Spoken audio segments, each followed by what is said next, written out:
Good evening, everybody, and welcome. Day number 178. I just slid in here just in time. Of course, we're fully updated. I was able to get in and make sure all the final updates were ready. But we made it. We're ready to go. Today has been an extremely full day.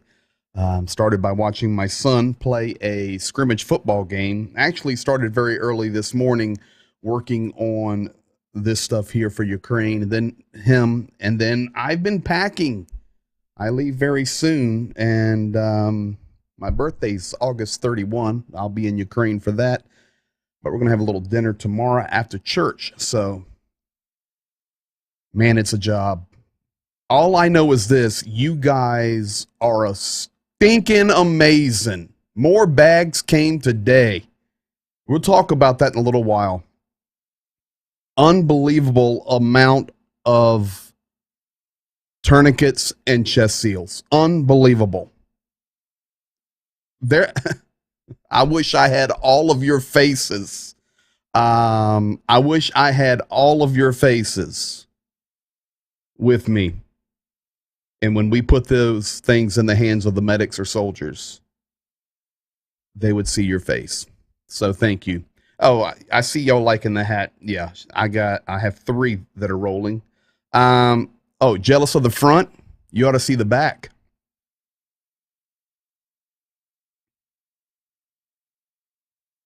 Modern lobby.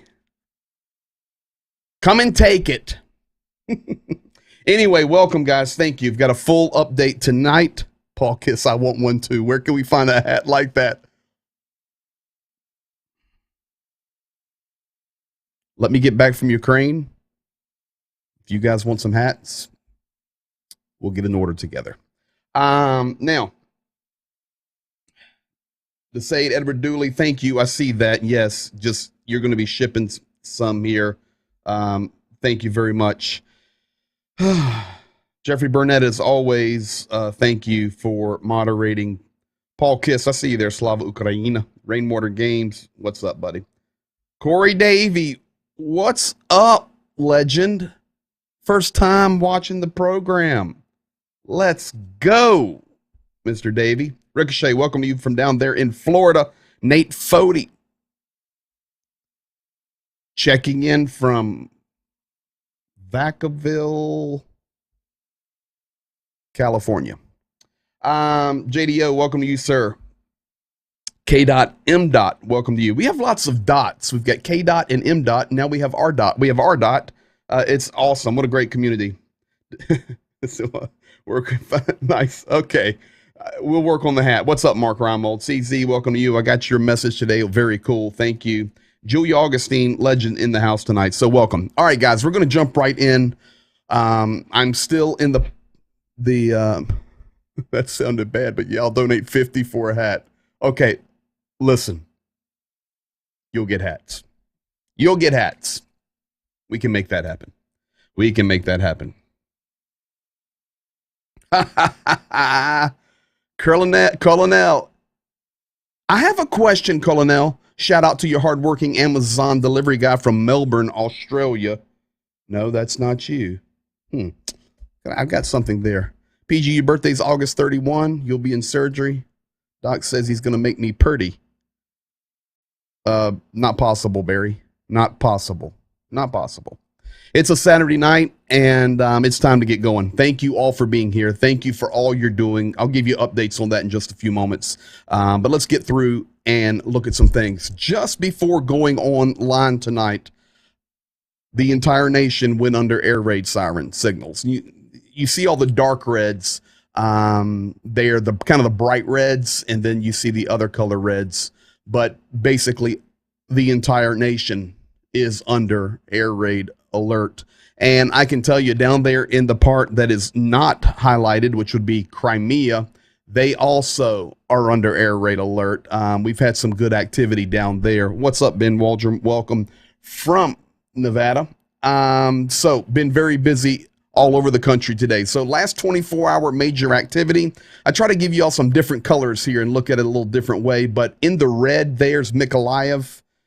We're going to talk about Mykolaiv, a tragedy today in Mykolaiv. A tragedy this morning. This whole war's tragic, but I'll share that with you. Down in the yellow, of course, that is Crimea. There has been activity all day long in Crimea. We have had drone strikes. We have had more sabotage. We have people trying to flee. There are miles and miles of traffic jams just to get from Sevastopol to Yalta, working their way out across the nation to get to the Kerch Bridge. Zaporozhye nuclear power plant going across there. We've got news on that today. Then you bump up to the green highlight, which is Zaporozhye. They were struck today. Also, light blue and gray above that, Dnepropetrovsk. They were struck today. Over in the right, Kramatorsk and Slavyansk area, the hottest shelling and the hottest fighting.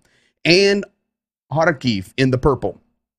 I hate to tell you guys this, but we've been watching over the last couple of days as the increases of shelling has went off the charts there in Kharkiv. And today they pulled up. So let me explain this to you. These buildings are concrete, a majority of these buildings. And when they are struck, and I have a picture for that in a moment, many times the walls will collapse. They're solid walls. I've watched in Ukraine or Russia these buildings being built all the time.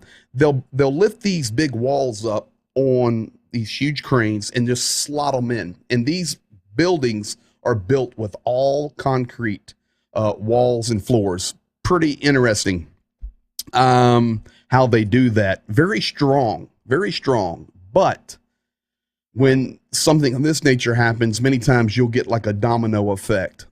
Unfortunately, I have to tell you guys today that when they were clearing some rubble in Kharkiv, they lifted up a panel section of a building and they found 18 people.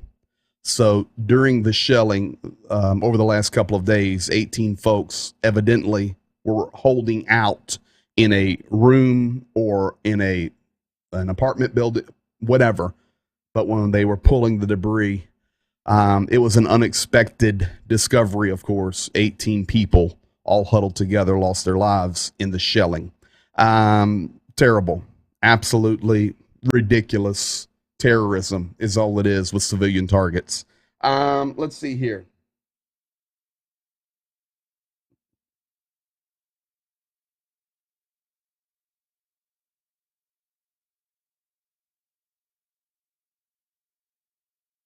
Was a Ukrainian drone shot down? I'm trying to read you guys' chats.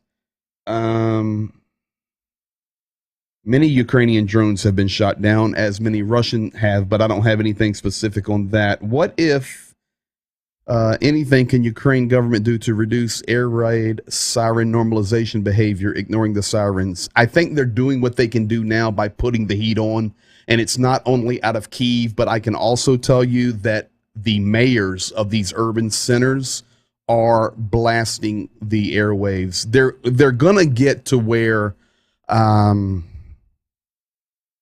if this gets even worse, which how can it get worse? It can. They'll have to do something. But let's be honest. And I hate to say it, I'm going to be there in a few days, but many of the cities that are not as hot, they are a little more lackadaisical on the air raid sirens. The hotter cities, a little bit more responsive, but not everybody. But I think when one hits close to home, of course, that makes different. But I tell you, it's sad. And right now, the heat is on. It's from Kyiv. It's from the regional governors. It's from the city mayors. They are trying to push. And I mean, it's 178 days. There is not a day that goes by that most regions, at least for some part of the day, are under an air raid warning. So that normalization is going to be, it's going to be tough to get that behavior fixed. Now, this is an area I'm zoomed in on because I want to tell you a story, and this story connects. The 5 or 6 black circles here, 6 black circles, we'll start from the upper right. These are the cities you know. We're zoomed in on these maps all the time. But there is a city that you do not know, and it is the city of Voznesensk. Voznesensk was struck today, and this was a strategic strike. The airport was taken out, and the transportation center was taken out. Russia struck it with cruise missiles. Where is Voznesensk? It is right there where the little red icon is, and I have a blue arrow coming out of Mykolaiv, because out of Mykolaiv, you have 2 main ways to go to safety. One is where I'm pointing there, about 11 o'clock. The other is about 12. But the one going at 12 is still eking around to trouble area. The one going a little more left gets you to safer territory much quicker. So it's been the main access route for people trying to get out of Mykolaiv. So that was struck today. I can tell you that airport is now done. Not that they were using the airport, but it's done. So Ukrainian military can't use that strip right now, but also the road system and the transport hub. So what happens is in these cities, for example, Khmelnytsky, which we talk about all the time, there are main roads that come in.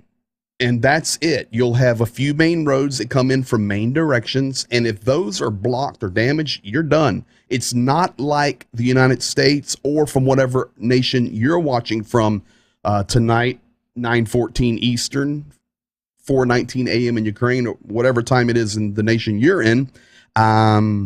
It's not like, here where we live, if the road's blocked, you can just detour, take another road. There isn't that much infrastructure there in Ukraine for alternative routes. So once it's blocked, it's kind of blocked. In Khmelnytsky also, the rail, the bus, it'll have a hub, and much like we do, but when it's a hub, if that's taken out, it's really a challenge. So Mykolaiv, Kherson, Kryvyi Rog, Nikopol. Of course, there is also Energodar, Zaporozhye, and down to the right, Melitopol. So it's this region we're talking about, but there on the red dot, Voznesensk was struck today.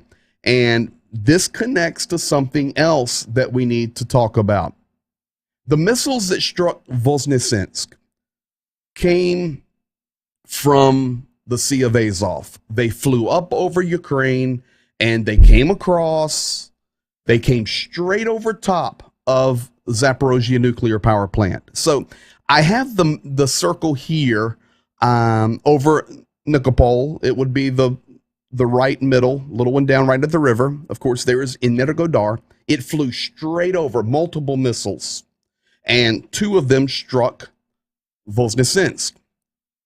Now, good news is Ukraine was able to take down many cruise missiles today with their air defense. One of them that they took down, unfortunately, missile pieces fell on the Zaporozhye nuclear power plant. And you may say, well, okay, well, it was destroyed. Yeah, but the problem is many times, and I know the experts in here can correct me if I'm wrong, but I know even we've seen it in this war where a missile is hit by the air defense and it throws it off target, or it comes straight down and it doesn't hit the target, but it explodes out in a rural piece of land. That has happened multiple times in this war. The point being, cruise missiles are flying over top Zaporozhye nuclear power plant, and today, fortunately, no problems, but pieces of the missile fired from Russia landed on the property of the Zaporozhye nuclear power plant. These are the types of accidents that I think the world and anyone that has any intelligence, which all of you do, is looking at and saying, this could be the problem. This is why this zone needs to be taken out of the war through an agreement. Russia needs to leave it. Whatever needs to be done. We cannot risk the type of disaster that could happen here. So we did have pieces falling on Zaporozhye nuclear power plant. Mykolaiv, there was a tragedy today, this morning in the region. Much like Zhenya has done, a few weeks ago, taking refugee kids to the summer camp. We talked about that. We showed you. We had video from there. In Mykolaiv, there was also, not in the city, but out in the region, children's camps that they're trying before going back to school to give some type of normalcy for these kids. Unfortunately, a camp was struck. I assume by accident. How on earth? I mean, you don't target a kids camp. Maybe they do. But fortunately, no one killed, but 9 children wounded. And this is directly out of the mouth of Vitaly Kim, the regional governor, at a children's camp in the Mykolaiv region. My friends, that is called terrorism. Now, some good things happened in Melitopol today. We call it sabotage. Ukraine was able to strike with some drones and some air activity, as well as there were 2 acts of sabotage in Melitopol. Melitopol is a city that is a major hub for the Russian military. They have a huge base that they have developed there at the center of the city where the hospital is, and it is a major thorn in Ukraine's side. So they're trying to knock it down the best they can. So there's sabotage going on in Melitopol and strikes going on in Melitopol. So that, my friends, is really good news. When we say all the time a building is struck, what does that mean? Well, here are a couple of pictures. This is a building today that was struck in Mykolaiv. So just look at the images, all the windows blown out, the front of that building gone. Those would have been balconies right there that are destroyed. You can see it. It's done. Here comes the dozer in, or the front end loader, to start cleaning. That's what we say when we keep saying, well, this building was struck or that building was struck. This is the picture that was sent out today of the building struck, or one of the buildings struck in Mykolaiv. Russian Federation came out today and accused Ukraine of chemical warfare. You heard it here first. They have accused the Ukrainian forces of using botulinum toxin, which is, I looked it up, botulism, chemical warfare against Russian troops in the northern Zaporozhye region. Not the city, but in the region where the part of Zaporozhye that Russia controls. I mean, full RIA Novosti, the Defense Department, everywhere saying, Ukraine struck us today with botulism. It's not possible. They do not have this stuff. It is nothing but provocations. You know, and as far as provocations go, let me just tell you, if you guys trust that Vladimir Putin is going to be really goodwill person towards Zaporozhye nuclear power plant, you need to think again. It's not going to happen.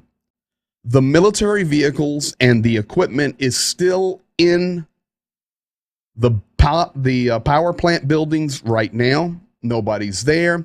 They've tried this. They're calling it a weekend schedule at the Zaporozhye nuclear power plant, where they are working through the process of still looking to shut down 5 and 6. This is the plan.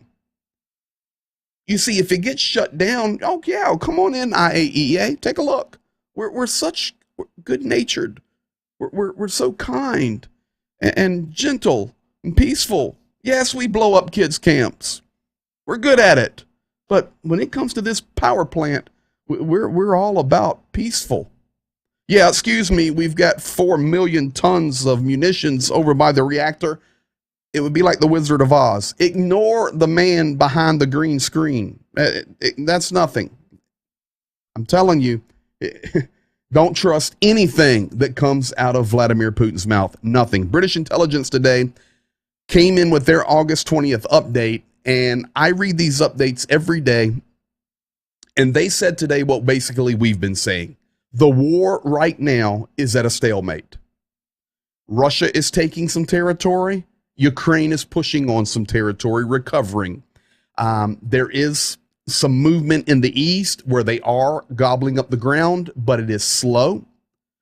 British intelligence also said that the new activity in Crimea is going to make or break this war. And I actually believe that because the supply lines come so strong through Crimea and come up into southern Ukraine, and then they can go to the east. It's so key. But front lines not moving very much, and the increased inactivity is a big check mark for Ukraine. Now I have a question for you. I'm going to ask you the question of the night, and I'm going to look at your chat real quick so I don't miss anything. But what and where is this? Just look at the picture a second.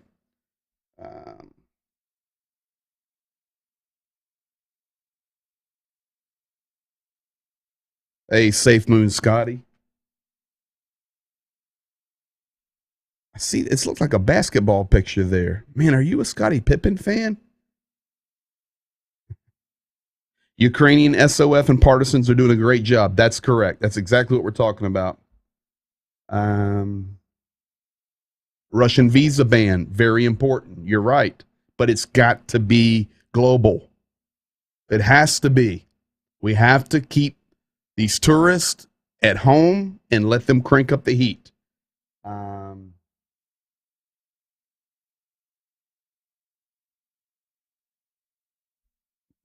There's a German.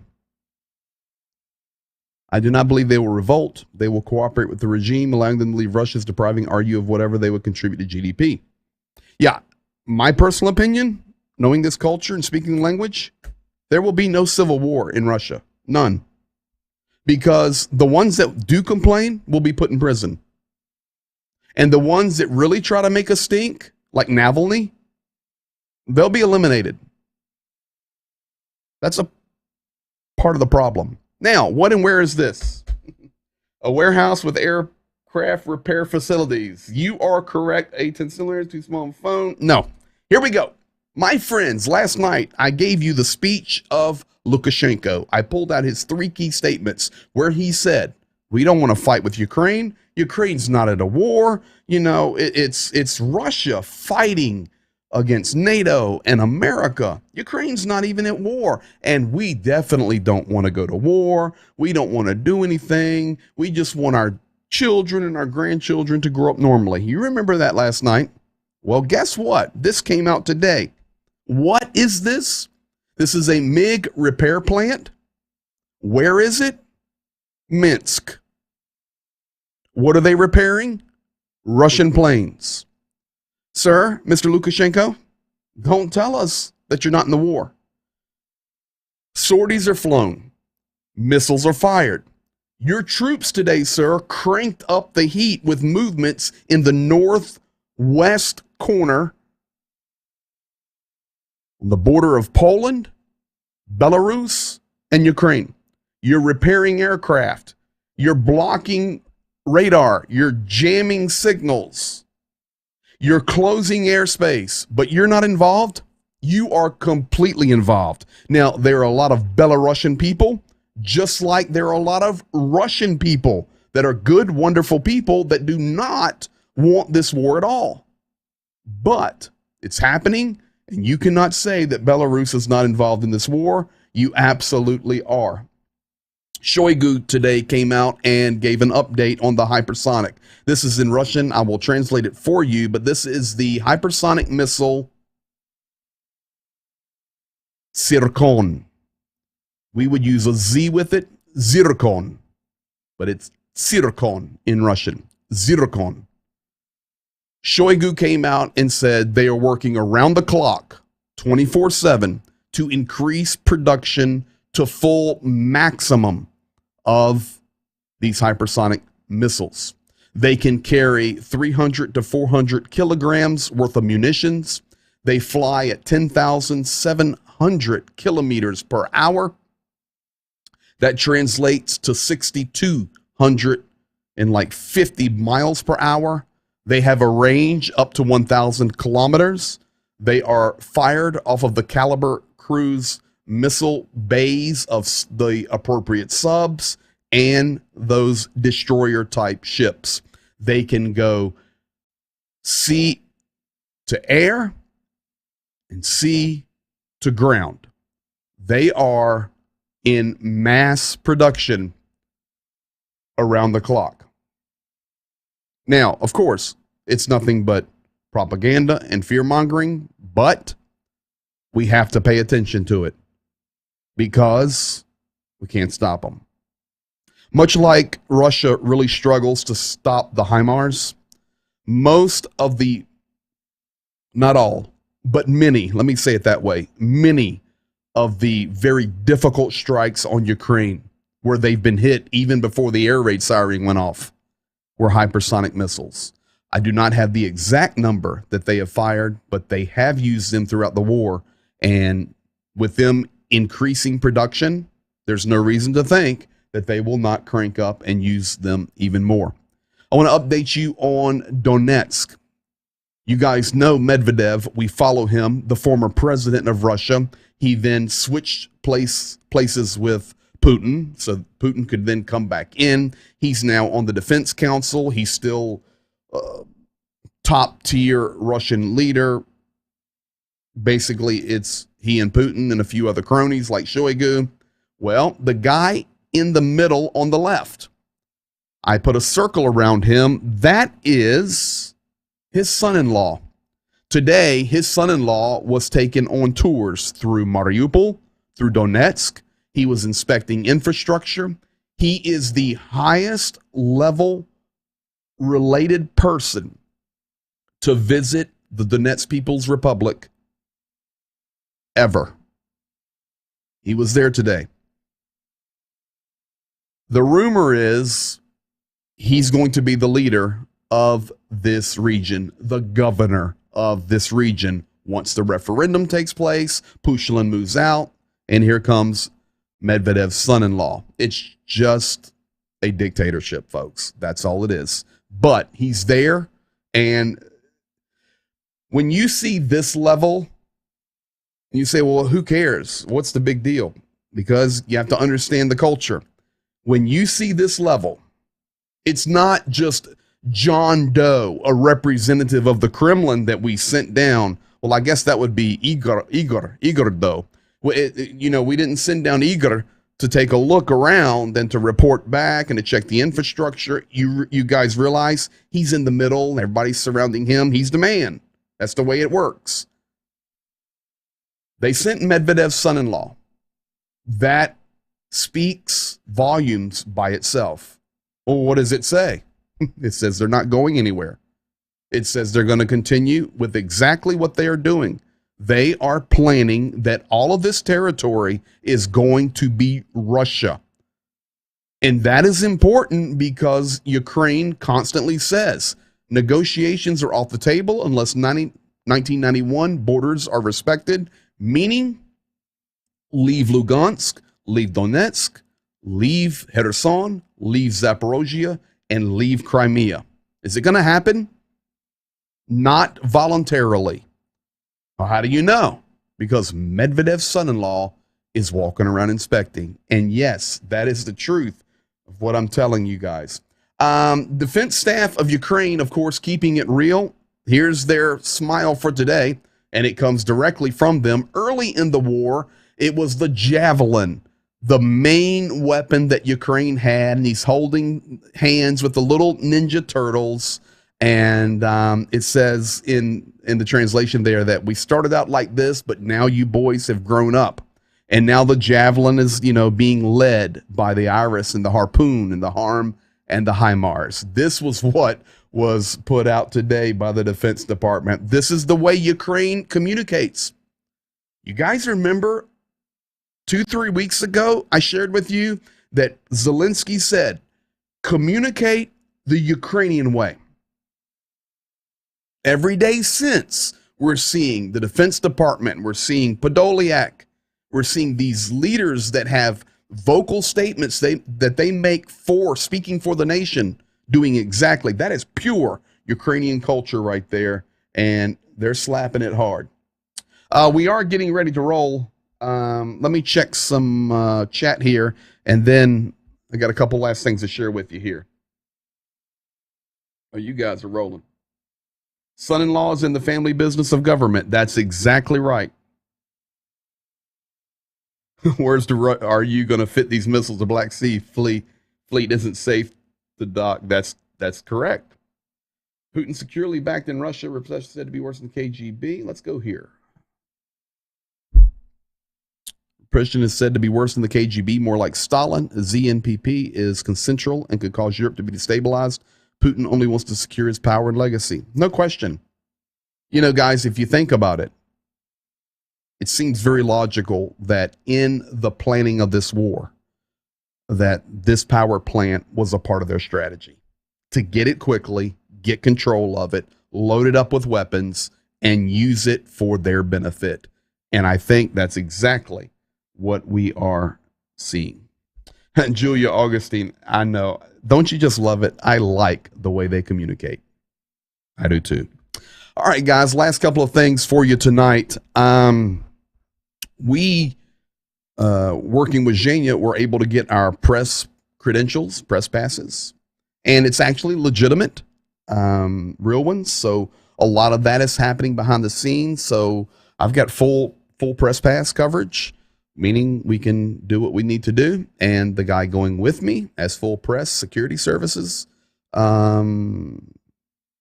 being registered with Ukraine. So all of that's happening. So for you guys that will be here as we're able to check in from Ukraine, and we'll do our best to do it daily.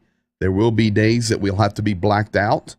And of course, we'll not be able to communicate then. But additionally, also going to be putting up regular videos that may not be at the normal time. Always will try to do a 9 o'clock update because I can shoot it earlier and fire it if we're not late. We got really good technology, mobile. Stephen Haywood's helping me get ready. But a lot of our behind the scenes stuff that we're having to get ready is falling into place. Everything's looking great.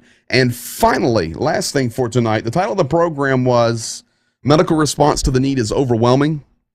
Thank you. You guys are amazing.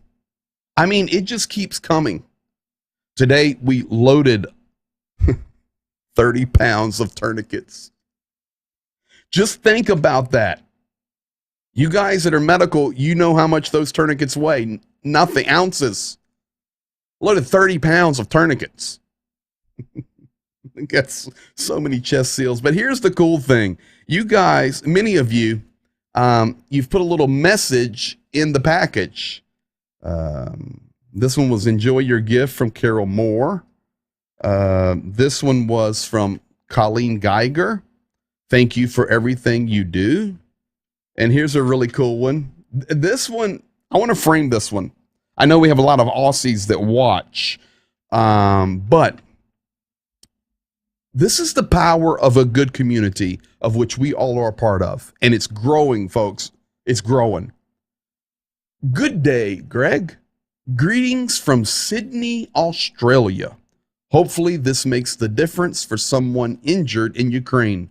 This war needs to be won to prevent future wars from Rowdy. Rowdy, if you were watching tonight from Sydney, Australia,